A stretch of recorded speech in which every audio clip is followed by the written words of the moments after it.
চলো এখন আলোচনা করব মুদালিয়ার কমিশন অর্থাৎ মাধ্যমিক শিক্ষা কমিশন 1952 থেকে 53। ওকে, চলো এর লক্ষ্য বলি। এর লক্ষ্য হচ্ছে প্রাথমিক শিক্ষা ও উচ্চশিক্ষার সঙ্গে যোগসূত্র বজায় রেখে স্বয়ংসম্পূর্ণ শিক্ষা ব্যবস্থা গড়ে তোলাই হলো মাধ্যমিক শিক্ষার লক্ষ্য। তাহলে কি বললাম? প্রাথমিক শিক্ষা ও উচ্চশিক্ষার সঙ্গে যোগসূত্র বজায় রেখে স্বয়ংসম্পূর্ণ শিক্ষা ব্যবস্থা গড়ে তোলাই হলো মাধ্যমিক শিক্ষার প্রধান লক্ষ্য। এবং সিএবিই হচ্ছে 1920।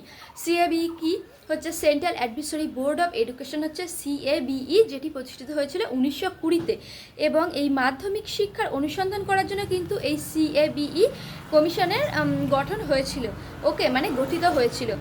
এবার চলো বলি মুদালিয়ার কমিশনের সদস্য কারা ছিলেন। এগুলো কিন্তু very very important for set, net এবং এসএলএসটি। অবশ্যই করে মাথায় রাখবে যে এইগুলোর সদস্য কারা ছিলেন। ওকে, ডক্টর মুদালিয়ার এবং শ্রীমতী হংস মেহতা, তারপর JK তারপর ভেলা, ডক্টর KS শ্রীমালি এবং MT ব্যাস, KG ফারাদিন, অনাথনাথ বসু। অর্থাৎ এগুলো কিন্তু খুব ইম্পর্টেন্ট, আমি কিন্তু বলে রাখছি। ওকে, এবং বিদেশি সদস্য, এটাও কিন্তু ভেরি ভেরি ইম্পর্টেন্ট যে বিদেশি সদস্য কারা ছিলেন। বিদেশি সদস্য হচ্ছে জন ক্রিস্টি, মানে মুদালিয়ার কমিশনে অর্থাৎ মাধ্যমিক শিক্ষা কমিশনে বিদেশি সদস্য ছিলেন 3 জন। সেগুলো হচ্ছে জন ক্রিস্টি, মানে তারা হলেন জন ক্রিস্টি, ডক্টর কিনেথ আর রবার্ট উইলিয়াম।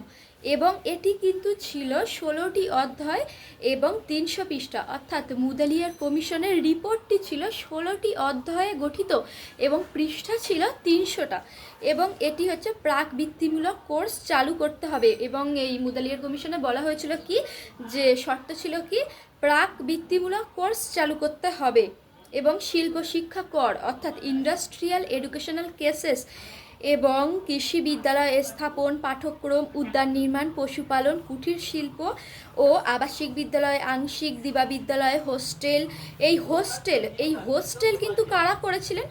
মানে হোস্টেলের কথা ফার্স্ট বলেছিলেন কিন্তু মুদালিয়ার কমিশন।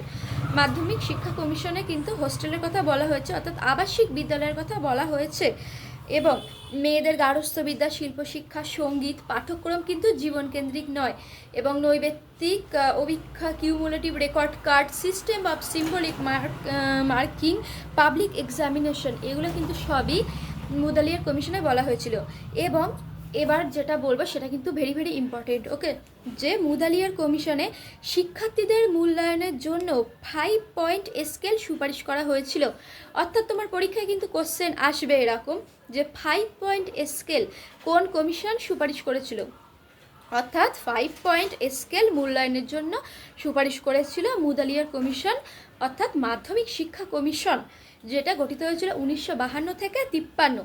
এবং এই মুদালিয়ার কমিশনেই কিন্তু বহুমুখী পাঠ্যক্রমের কথা বলা হয়। এটাও কিন্তু ভেরি ভেরি ইম্পর্টেন্ট যে মুদালিয়ার কমিশনে বহুমুখী পাঠ্যক্রমের কথা বলা হয়। ফার্স্ট, ওকে, ডাইভার্সিফাইড কারিকুলাম অর্থাৎ বহুমুখী পাঠ্যক্রমের ব্যবস্থা। এবং এই বহুমুখী পাঠ্যক্রম কী ছিল? উচ্চতর মাধ্যমিক স্তরে সপ্তপ্রবাহ ছিল। সেগুলো কি কি? মানবিক বিজ্ঞান, বিজ্ঞান, কারিগরি, বাণিজ্য, কৃষি বিজ্ঞান, চারুকলা, গার্হস্থ্য বিজ্ঞান। অর্থাৎ এগুলো কিন্তু মাথায় রাখবে যে উচ্চতর মাধ্যমিক স্তরে সপ্তপ্রবাহ কি কি ছিল। সপ্তপ্রবাহ কোন কমিশনে ছিল এটা কিন্তু কোশ্চেন আসতে পারে। এটা হচ্ছে হবে মুদালিয়ার কমিশন অর্থাৎ মাধ্যমিক শিক্ষা কমিশনে। এই সপ্তপ্রবাহগুলো কি কি আরেকবার বলি, যে মানবিক বিজ্ঞান, বিজ্ঞান, কারিগরি, বাণিজ্য, কৃষি বিজ্ঞান, চারুকলা ও গার্হস্থ্য বিজ্ঞান। এবং এই মুদালিয়ার কমিশনের স্ট্রাকচার কী ছিল? 5+3+3 অর্থাৎ প্রাথমিক শিক্ষা 7 বছর, উচ্চ মাধ্যমিক শিক্ষা 3 বছর এবং কলেজ ও বিশ্ববিদ্যালয় শিক্ষা 3 বছর। তো এই মুদালিয়ার কমিশন অর্থাৎ মাধ্যমিক শিক্ষা কমিশন নিয়ে তোমাদের যদি আর কোনো কোশ্চেন থেকে থাকে অবশ্যই আমাকে জানাতে পারো। এবং আমার এই ভিডিওটা তোমরা চাইলে অবশ্যই এই চ্যানেলে সাবস্ক্রাইব করতে পারো ও ফেসবুক থেকে যারা দেখছো অবশ্যই ফলো করতে পারো আরও অনেক তথ্য পাওয়ার জন্য। তো টাটা। এবার আলোচনা করব কোঠারি কমিশন, ওকে, পরবর্তী ভিডিওতে।